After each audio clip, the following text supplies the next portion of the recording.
scientists, welcome back to Theory and Methods. This is our last, no it's not. No it's not. It's our second to last section on Theory and Methods. So it's broken down. I teach methods in year 12 because I feel that they underpin quite a lot of the research that we go on to look at.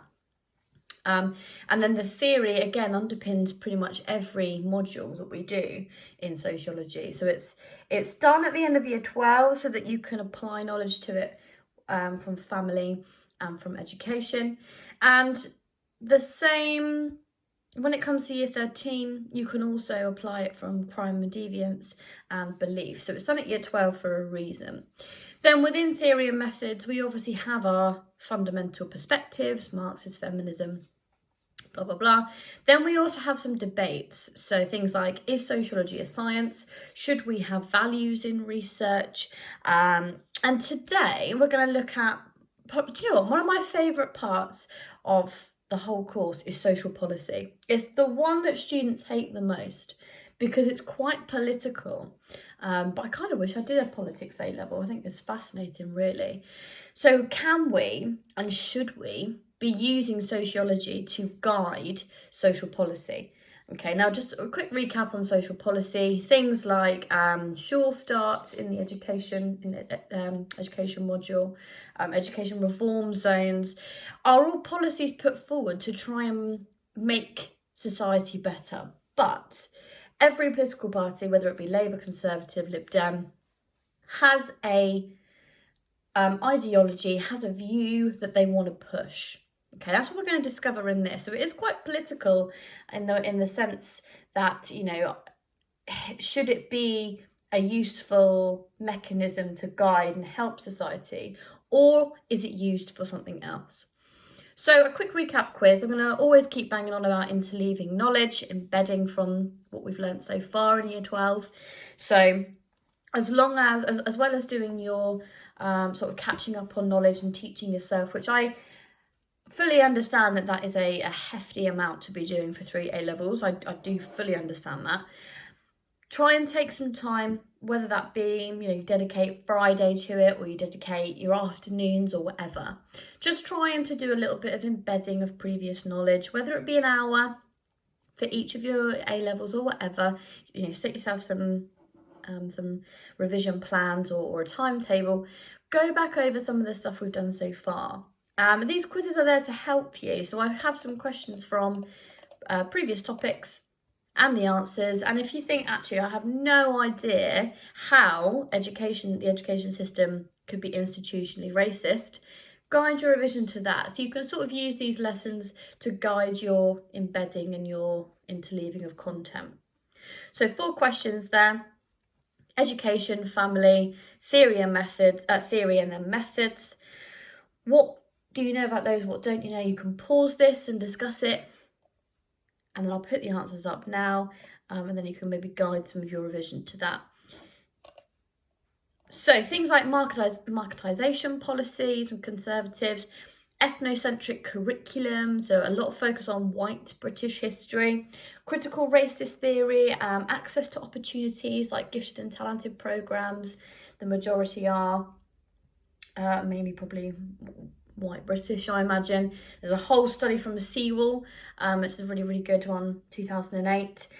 You've got Asian girls sort of being your teachers assuming that they are pretty clever when actually they're just sort of in the background, not really having a look in. So maybe a guide it to that. That's quite a tricky question. The instrumental role in family, so the breadwinner, the disciplinarian of the family, usually male, so that functionalist perspective. 5 unique features of late modernity: risk, global influence, lack of class difference, reflexivity, individualisation. And then a focus group is where we have a panel of adults who are introduced to an issue or a debate via a stimulus and then asked to discuss as a group. Discussions then recorded. Okay, so focus groups within society. You could have teenagers, those going to university, and then they'll kind of make an assumption that that's what other people would view based on these focus groups. They're generally quite representative different age groups and different ethnicities and gender and whatever. So today then, what is the relationship between sociology and social policies? So I've given you 2 already. Maybe take a bit of time, bullet point, pause this from memory. Now I try and put some tasks in there because I said this on my psychology video the other day. It is very lecture based, and it has to be, because there's no other way that we can do it at the minute, potentially. So try and do these tasks that I put in place. Try and, pretend that we are in a lesson. So have a go at some of the tasks. List all of the social policies you've come across so far that you can think of. Oh, there would have been a prize, but there isn't. So pause this, take a couple of minutes. What can you think of? And then I've got some on the next slide that you can have a look at. Now they're quite small to see there, but I've basically grouped it by political party. So you've got the Labour bringing in a comprehensive system, Conservatives bringing in national curriculum and SATs, New Labour, like Tony Blair's government, bringing in Ofsted and league tables, the coalition government, so Clegg and Cameron, bringing in academies, free schools, university fees to £9,000. Then policies for equality, they was trying to get girls into science and technology, which turned into women in science and economics. So it's a way of trying to show that, look, we are trying to boost, girls in technology and science. Surely there should be one for boys, maybe for literature and English. And then today we've got the change of the sex education that came in. When was that? Me and Mrs. Smith had to rewrite our lessons for BV. When was that? Last year?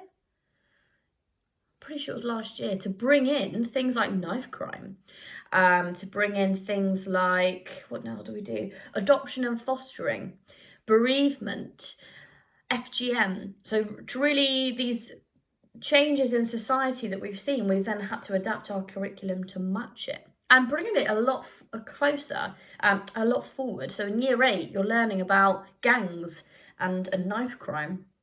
It's a sign of the times, really. And then this one, the school trip discussions. So things like, what was it? There was a thing in the news about somebody who died from a balcony. I think he was local, actually. And now they're having to change regulations on school trips, rightly so. So there's some policies that are going to come up, really. And the key with sociology and social policy is bringing in those policies. That's not an extensive list. There are more that you have looked at. It's just a brief snapshot. So it's bringing those in to discuss. So we have an argument of, should there be a connection between sociology and social policy? So sociology, as we know, we're studying society, we're looking at people and their behaviour, and social policy is looking at governments trying to meet social needs and solve social problems. So things like city academies brought in, who brought that in? I want to say it was Tony Blair, city academies, I think it was, that was there to try and raise educational performance of poor performing inner city schools. So say, right, we'll make you academy, we'll set you up in a partnership with a business, they'll pump some money into the school. And when I was at university in my 3rd year, I did a volunteer scheme where you basically volunteer as a teacher in a secondary school. And I was at a school in Southampton. And every block was sponsored by a business, which was really bizarre to see. You've got like Ford sponsoring the IT department. But that's kind of how it's become now. Schools are being run like a business. So there is much debate about whether or not they should be linked, and should we be using sociology to guide this policy creation.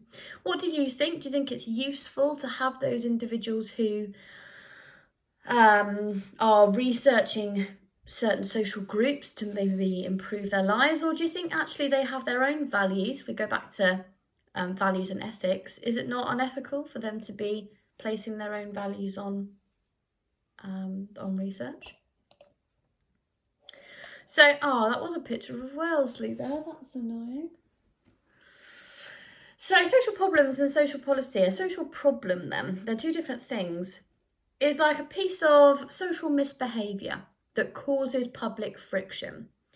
So things like poverty, educational underachievement or crime is something that we all agree is an issue in society.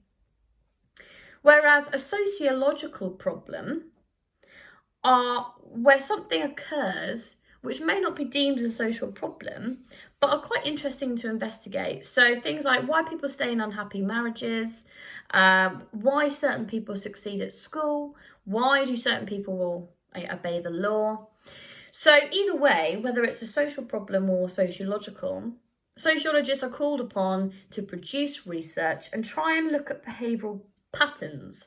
Are they social problems or not? And do they need to influence social policy or not? So that was by Wellesley, who kind of distinguished between the two. So your first task then, which is on Show My Homework, which of the following would you categorise as a social problem or a sociological problem? Some of them might fit into both. So have a look, pause that now, colour code them if you want to and print it out, or you can write it into your notes, just give you a bit of a frame of reference. Now, I actually found this quite difficult to do because a lot of them can fit into one or more. So pause this, have a look, and then we'll come back.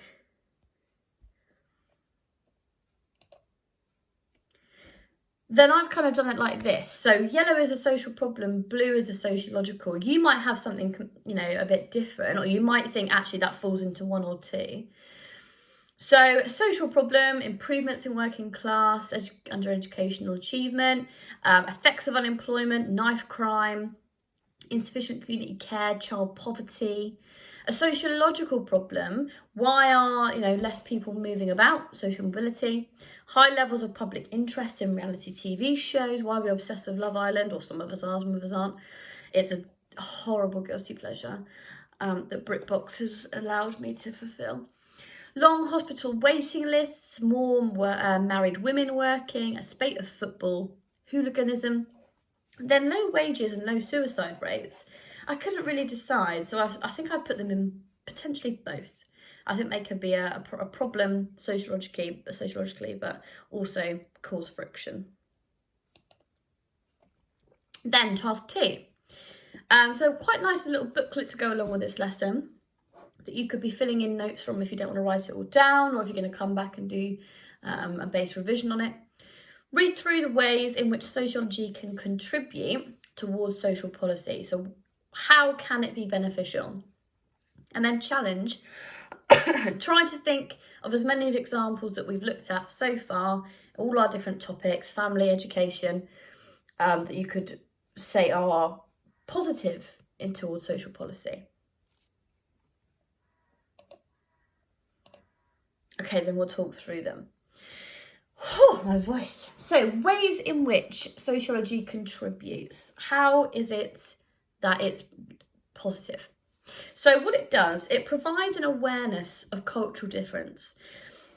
So developing this awareness, looking at the needs and the problems of lots of different ethnic minority in society, can show us where we need to adapt, where we need to raise opportunity, but also increase equality. Provides a self-awareness and understanding, so it gives people power, it empowers them to change their lives. If there is the government backing them up, if they know that it's going to help them succeed, they're more likely to have a better self-awareness. Do you know one thing I've realised from doing these is that I say a lot of the time, and now I've said it, you're going to hear it. I'm going to really try my best not to say it. It's really irritating. I'm going to really try. Oh no, because there's going to be somebody who's going to be counting it, I can tell. I did it already. Changing assumptions. So, by enabling social policies to seem reasonable and acceptable, then what it allows us to do, or what it allows young people, if we look at crime, for example, it can change the assumptions and hopefully divert them away from it. So let me think of an example. ASBOs. Gosh, are there even ASBOs anymore? I don't even know if that's a thing. Putting into place an ASBO so an antisocial behaviour order, might change the assumption of young people to committing crime, because they issued so many of them when it was zero tolerance under David Cameron. So maybe that helped lower the crime rate, potentially. Providing a theoretical framework. So our new right theorists have heavily influenced a lot of the conservative policies all the way up to 1992 with John Major. The ideas of Murray. So we look at Murray quite a lot in crime. Have we looked at him in family? Yes, working class, no male role models. Yes. So Murray has this idea of the underclass who benefit of the welfare system. And that's why they choose not to go to work, because they're getting their benefits. So he was particularly influential in cutting a lot of benefits, because he said it made people lazy, it made children not have good role models, which created that cycle. So he's a very interesting sociologist to go away and have a little bit of extra research on.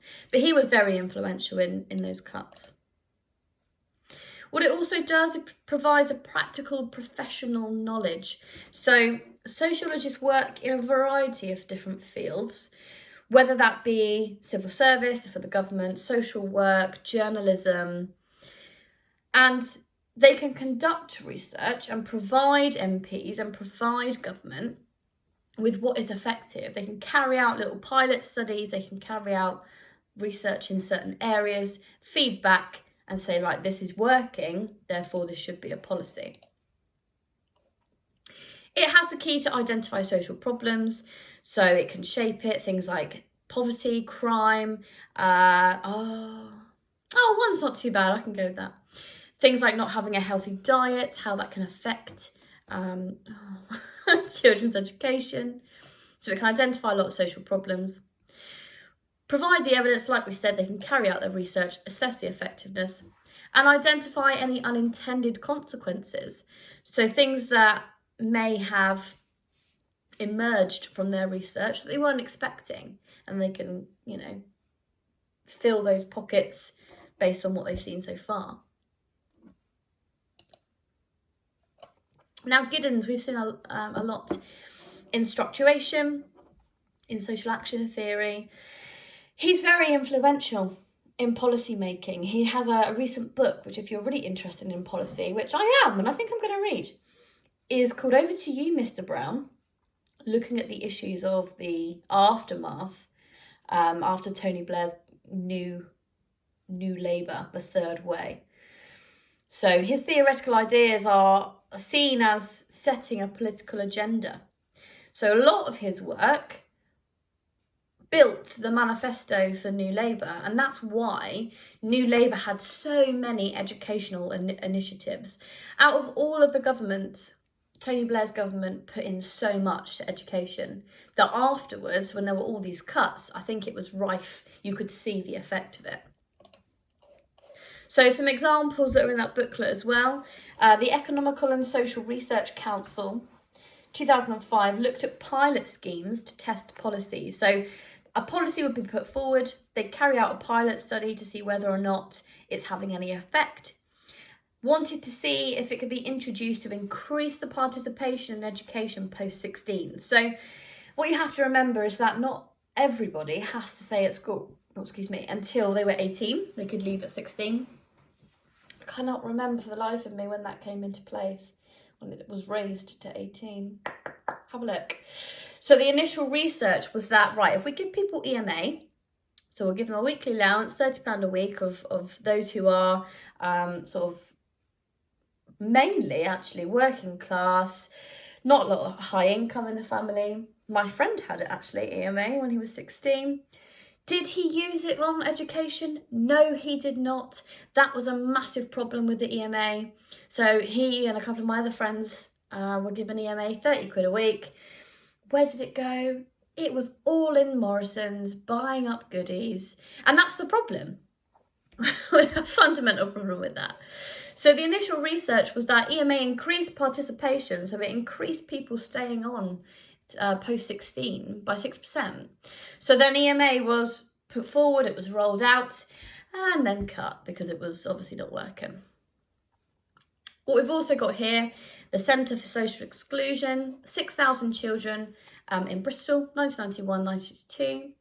They looked at a variety of categories of development, school performance, IQ, analysed in relation to factors like parental income, depression, the food they ate, whether or not they were read to, physical environment. By the age of 7, children in a working class family were doing worse in education, low self-esteem, a risk of obesity. This was quite interesting. Car ownership of middle class families discouraged physical activity. Long hours in childcare for those who were richer, aged 3 to 4, generated a lot of behavioural problems. And the research said that the policy interventions must recognise the impact of income. So when it comes to policy making, you've got to think about a variety of different things. It's a multifaceted approach. You can't just focus on working class, but you can't just focus on the affluent. It's got to benefit everybody, which is impossible. So there are many factors why research succeeds in influencing policy. You've got things like your voters, electoral popularity. Is it going to be popular with people who are voting for a certain party? What was really popular with the Lib Dems and why people really wanted them in place when we have a coalition was they were going to get rid of university fees or significantly reduce them, because back then they were £3,500. And then the year I went to uni, it was up to 9. Insane. So as soon as he got into power, completely scratched that. So that's why the Lib Dems have a really rocky relationship with their voters, because they don't follow through. Or at least they didn't back then. Ideological policy, so preferences of the government. Does the researchers' standpoint complement the government or differ with it? So more likely or not, research will be funded if it is going towards a specific ideology. Interest groups, so we'll look at think tanks, that's it. So pressure groups are able to influence whether or not a government follows up on research. There's quite a lot of think tanks within society. They were set up by oh my gosh, what is his name? Ian Duncan Smith. Ian Duncan Smith? Yes. Set up these think tanks of individuals in society where they basically test models on them. We've got an example in a minute. And if it works, then they put it forward. So they're kind of, it's good in a way because it's getting to the people, getting them to test these policies out. But yeah, these are also called pressure groups. Globalization, so everything is more connected. We know what's going on in all different parts of the world. So in this globalized world, national governments are controlled and shaped by international relations like the EU, or at least we were. So they have power to force policies on countries. The IMF have made it a requirement to introduce fees for education in less developed countries in order to receive aid. So the only way that they will receive any kind of help from people is if they introduce a fee, so they have to pay for their education. Ridiculous. So the EU, one of the main reasons people wanted to leave was because they develop and they create our laws, they create policies for us, and people are like, well, actually, we should be creating them ourselves. Again, a whole different debate that we do not have time to have. Critical sociology then. So some sociologists are critical of the state, obviously are Marxists and are feminists. They think it's actually quite dangerous and extreme. Cost-wise, even where social research might highlight policies that are useful, you need money. So they might not have the money in the tank, and they might have other spending priorities, and it takes a lot of time to raise funds to actually carry out research. Along with funding sources, so they may tone down their research to make funding agencies happy. The more suitable the research, the more likely it's going to be followed up. Okay, so I'm obviously with the whole issue right now, I'm not really sure what research is being used, if any, if they are carrying out any research. So have a read of these two. I've got this from another textbook because it's useful to sort of cross-populate and look at lots of different sources. One of the problems with sociology actually is because there are 4 or 5 different textbooks that are recognised by AQA, there's lots of different research in there. So I teach from the one that you have, but sometimes I like to drop in some other aspects. And if you know, when we're eventually back to some kind of normality, I've got loads of different textbooks at school that you can use if you want to update or use any different examples. So have a look at these two. Summarise why the government did not take the advice of sociologists into account for the following problems. Okay, so have a read. Excuse me. And then the final part of this is looking at the sociological perspectives. What do they think about policy being kind of manipulated and created by sociology? So our perspectives are positivists, so are more scientific of the perspectives, see research as providing value-free data. Functionalists and New Right see the aim of them to reduce the involvement in the state and encourage self-help. Remember, our New Right are not a fan of the welfare system. They think it makes people lazy. They want to make sure that people are self-sufficient and sort of having their own opportunity. Conflict theories like Marx and Fem are actually saying that their research is trying to provide, social policies that are equal opportunities between social classes or between genders. So you can think of things like the Equality Act introduced, that they would love that, trying to build and create equal opportunities. Then our debate is that should we have people involved, yes or no? So from the yes side of it, our social democratic and left realists, we've briefly looked at left realists and social democratic. They come in a lot in crime, actually. So they are saying that they should be involved in making policy decisions because it can help identify and eradicate social problems. And because of that, it's going to reduce inequality. It's going to create less social exclusion. So 3 questions there for you to have a look at and answer. You can answer them in your booklet.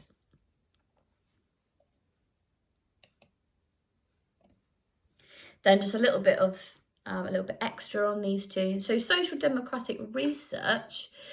So if we look at causes of poverty in the UK, Townsend carried out a bit of research, 2,000 households. He used these findings to put forward solutions like heavy taxing on the richer to fund more welfare for the poor. Now that was a distinct approach from Labour, from Corbyn, which he wanted to do, which a lot of people sided with, but also thought, I can see 2 reasons why, 2 reasons for it. So yes, because it means that we can help the poor in society, but no, because they've earned their money, they've gone to university or whatever, depending on what job they do, why should they? So it's quite an interesting debate that. The Black Report, which we would look at if we carried out health, which we don't anymore, looked at a range of cultural and structural causes of inequalities in health. So things like material deprivation, if we had more structural solutions, that would reduce this divide. So the top priority should be to tackle poverty and low income, which means that we'll have less people falling ill, less people using the NHS, and then that cycle would break. But I can see 2 sides to that. are left realist research. So Lee and Young would look at a lot in crime and deviance. They've looked at things like victim surveys. So they hand them out to a distinct number of people in the population. They will say whether or not they've been a victim of crime and what crime. They put forward a range of solutions to try and reduce crime using them, which they called state intervention and community involvement. So what they wanted is the police to be more visible and to be more linked to local communities. Now, if you have time, on Channel 4, there's a really great documentary called FGM Detectives that I watched the other day. That's all I've been doing with my life is work and documentaries. I love a good documentary. I'm currently watching the Scientology documentary by Louis Theroux. It's brilliant. And that was basically, there's a main policeman there, policewoman, who was involved in the community heavily. Now, Lee and Young would love that because it's breaking down those boundaries. It's making it more inclusive. So sociologists who work for government departments, like the police, are often shaping and evaluating social policy as they go. So like I said, ASBOs and the electronic tagging of offenders, they've recently been involved in assessing whether or not it's quality, whether or not it's doing what it should be, or if it's a massive waste of taxpayers' money. They have a more indirect role as well in shaping policy by looking or creating a climate of opinion, which then government agents act on. So if we go back to cultural deprivation, when we had in America and here in 1960s and 70s, led to this compensatory educational policies like Head Start, Sure Start, educational priority areas, where they would try and raise the aspirations and try and stop children from going down a wrong path. Now, I am not sure if in Trowbridge there is a Sure Start, because I saw a sign for it the other day by the Tesco roundabout, and I'm not sure if that is a Sure Start centre which looks at, raising aspirations. I'm not sure. You're gonna have to Google it because that's pretty cool. Well, not it's not cool, but brings it home actually at how important they are. Functionists then. So obviously they want harmonious relations in society. They want to be serving the interests of society as a whole. They think that policies are there to promote social integration. And they offer this piecemeal approach. So identifying a problem and curing it all in one go. Social democratic support this by saying that policies should be aimed at redistributing wealth from the rich to the poor. So like we said, taxing the rich so we can fund and help the poorer. However, this step-by-step approach doesn't look at structural problems, whereas a Marxist would say we need to be looking at the social structures in society which are not allowing for equal opportunity. Whether that be, actually I can think back now, in education, why we have a lack of Black history teachers. Okay, there was that whole article in The Guardian which says that there's barely any Black individuals, even though they're going for the interviews, that aren't getting the jobs or just not interested in history. Why is that? Along with the police force, fire service, the ethnic minorities aren't in those higher ranking positions, or, women either. Why is that not being equally distributed? One way you could argue it is maybe they just aren't going for the jobs, or the other way is maybe they just don't feel that they can. On the other side of that, so it shouldn't be linked, our radical sociological theorists said that they shouldn't be involved. They should be independent from the government. And, because they are ideologically opposed to policy making. So 4 questions here based on perspectives. Have a go, look at them, those questions, have a go at answering them.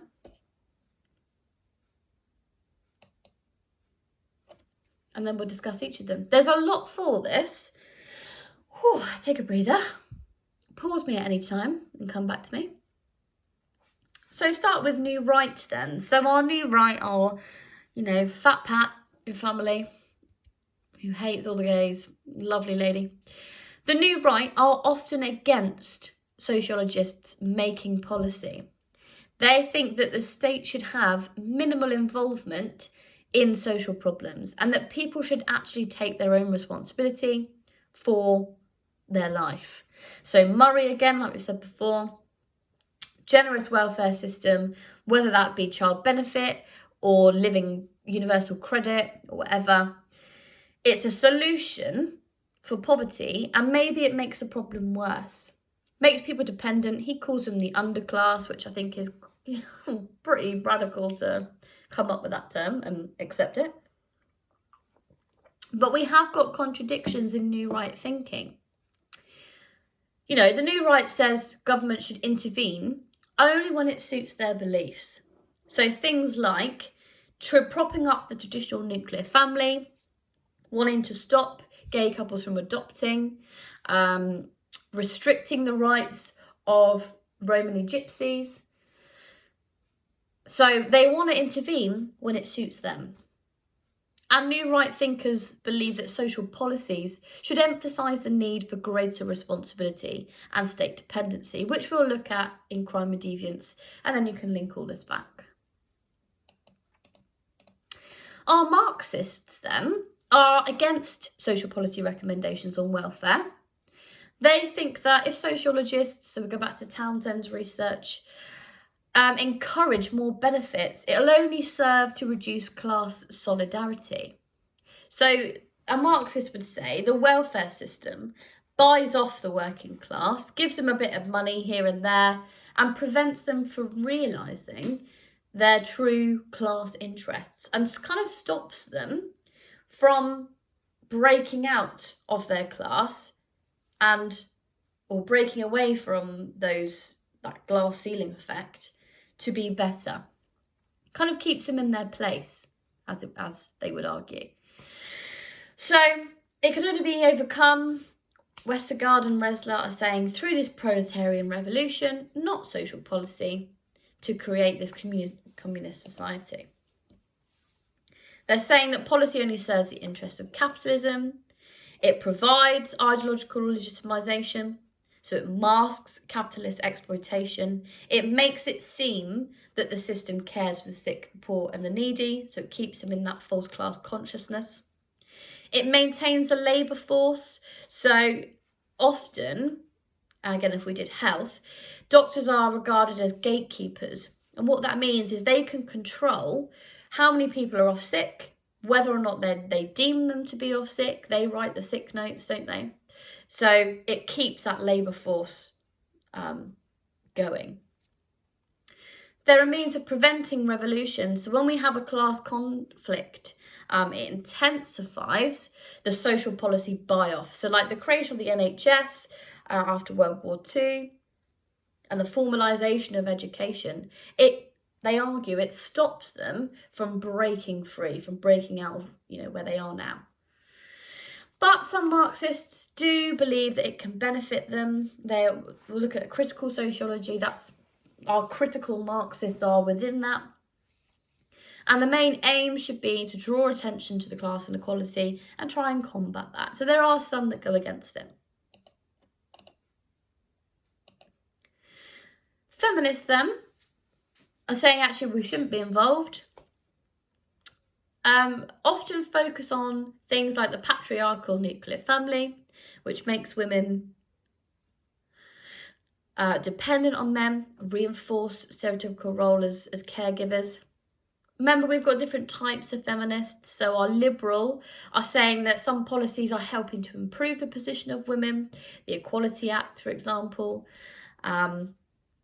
However, our radical feminists are saying anti-discrimination policies to resolve sexual discrimination in society, it can only be achieved by dismantling patriarchy, which, will it ever happen? Who knows? Then our postmodernists, lastly, would claim that we're in no position to be making social policy, because we cannot be objective. And because there's no basis for social policy intervention, it's said that we merely take the role of interpreters. We cannot legitimise what is the truth. Okay, woohoo! That was a lot, but we're done. Some questions for you to answer them. So assess the relationship between sociology and social policy. Some advice there, some examiner's advice for you to read, and some structure there that you can do. If you would like to answer this, I would go for it. Create a plan. Social policy hasn't come up. Ooh, I don't think ever. So this could be quite a good one to plan. You can separate it into two. So yes, it should be linked. No, it shouldn't. Kind of making yourself a revision sheet. If you want some extensions, you can have a look at some examples of social policy research here. And then I've got some extra questions also in that booklet you can have a go at and send to me if you want to as well.